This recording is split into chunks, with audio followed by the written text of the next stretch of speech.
Dictionaries, a modern aid to discovery, began as guides across the barriers between languages before they guided readers and speakers into their own language. The word dictionary comes from the medieval Latin dictionarium or dictionarius, originally meaning a repertory of dicciones, phrases, or words. In Europe, dictionaries appeared at first to serve the learned class. Dictionaries of antiquity were usually collections, not necessarily in alphabetic order, of words and phrases from the best-known authors. A few appeared in Europe in the 13th and 14th centuries to help students learn Latin and so that they might read the Vulgate version of the Bible. These bilingual dictionaries gave the meanings in one language for the words of another language. Their market was still dominated by Latin scholars reading classical and religious texts.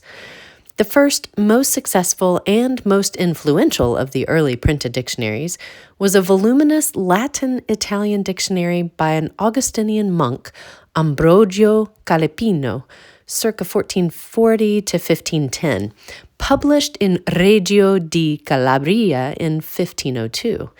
In successive editions, it became increasingly polylingual. By 1590, when Calepino's successors published their edition in Basel, it helped the reader into 11 languages, including Polish and Hungarian. Calepino became the Italian word for dictionary. Like Webster later in the English-speaking world, Calepin entered the English language too in the 16th century and remained current for a century. Calepino's spirit lived on into the 18th century, reincarnated in the Italian philologist Jacopo Facciolati's Dictionary of 11 Languages in 1718. Surprisingly, the first dictionaries were the most polyglot. Calepino's success encouraged the enterprising French publisher Robert Estienne, 1503 to 1559, to issue an improved edition with the generous patronage of the bibliophile king. Francis I ordered his friend Robert, of a family of productive scholar printers, to give the royal library a copy of every book he printed in Greek, and so created what was probably the first national deposit library. In the early 16th century, the Estiennes made Paris the leader in continental book market as Venice had been before. They popularized the Aldine kind of book, using Roman and italic type in portable octavos. Robert Estienne planned at first to reissue Calepino's dictionary, but then decided instead to revise the whole work. When other scholars would not take on the gargantuan task, he did it all by himself, adding some useful features. He drew his vocabulary exclusively from classical authors. He cited other authorities for his meanings, and he supplied ample quotations to show usage. Estienne's Thesaurus of Latin appeared in 1531, followed by his Latin-French dictionary in 1538. The only scholarly rival to Estienne's work, even now, is the Thesaurus undertaken in 1894 jointly by 5 German academies, but after 80 years, they had still only reached the letter O.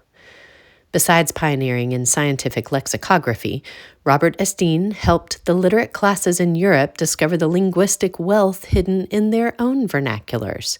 He came up with handy Latin and French school dictionaries, and he pioneered again with a full-scale dictionary from French into Latin, which included technical words. So he helped create a standard language for the nation. His practice of basing his approved vocabulary on Bon Autheurs François, first adopted by the French Academy for their dictionary in 1694, still dominates and stultifies French lexicography to this day. In Venice, commercial meeting place of northern and southern Europe, appeared the first printed bilingual dictionary for the merchant and the common citizen when Adam von Rottweil, an itinerant from Germany, printed his Vocabulario Italiano Teutonico in 1477. Then Caxton in London in 1480 printed a concise French-English vocabulary of 26 leaves. These are the first known examples of the phrase books that would do so much to help bewildered travelers in later centuries. Estienne's use of the best authors provided the means by which lexicographers set up their standards of correctness for the new national languages. The first comprehensive standard dictionary in a single language, a product of 20 years of work by the Accademia della Crusca, appeared in Venice in 1612 and offered the pattern for other authoritative monolingual European dictionaries. The leader in this project, Leonardo Salviati, 1540 to 1589, used the power of the press to legislate the Tuscan dialect into the standard Italian language. He drew from the great writers of Florence, canonized Dante, Petrarch, and Boccaccio, and so made theirs the language for an Italian nation still 3 centuries in the future. Some say it was the Italian language that created the nation. The power of Salviati's Tuscan dialect was proved when Manzoni, who had originally written his classic I Promessi Sposi, published in 1827, in the dialect of his native Milan, took the trouble to rewrite his book in the dialect established by the Accademia della Crusca 200 years before.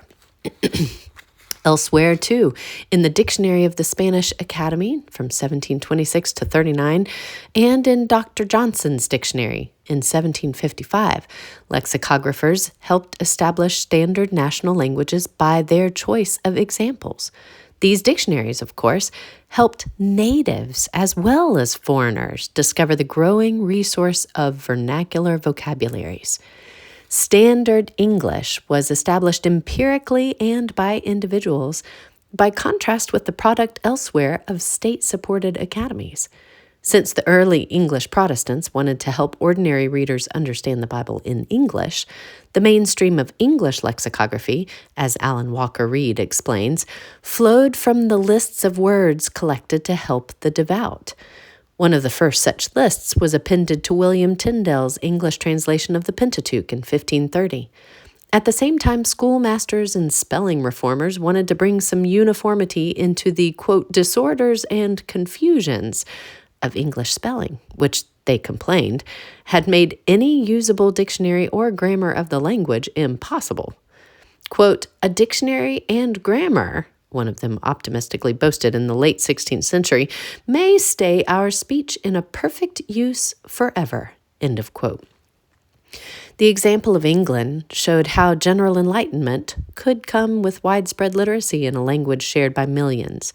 Roger Ascham, 1515 to 1568, private tutor to Queen Elizabeth, in his Skolemaster from 1570, one of the first effective critiques of English education, listed the evils of aimless travel abroad, especially to Italy, and urged young men to become masters of their own English language. He even advocated the use of English for teaching the classics. Another Elizabethan reformer, Richard Mulcaster, from about 1530 to 1611, helped provide the printed apparatus. 30 years of teaching at the prestigious Merchant Taylors' School and St. Paul's persuaded him that teachers, like lawyers and doctors, should be specially trained at the university for their profession. He urged that these schools be open to women, who should also be allowed to go on to the university. And he argued that teachers should respect the differences between individual children, that not age but readiness should determine the curriculum for each pupil, and that the ablest teachers should be assigned to the earliest grades. For all these reforms, he found his handle in the teaching of the English language. Quote, I love Rome, but London better, he wrote. I favor Italy, but England more. I know the Latin, but worship the English, end of quote. So in his first part of the Elementary, 1582, he compiled a list of some 8,000 words, but without definitions, presumably all the English words in use. The English dictionary soon became an essential tool for widening education, and word lists became a tool for teaching reading. The first book to go beyond a schoolboy's list and offer explanations in English of English words did not appear until the 17th century. Even then, the books collected only hard words and through etymology still showed a heavy bias in favor of other languages.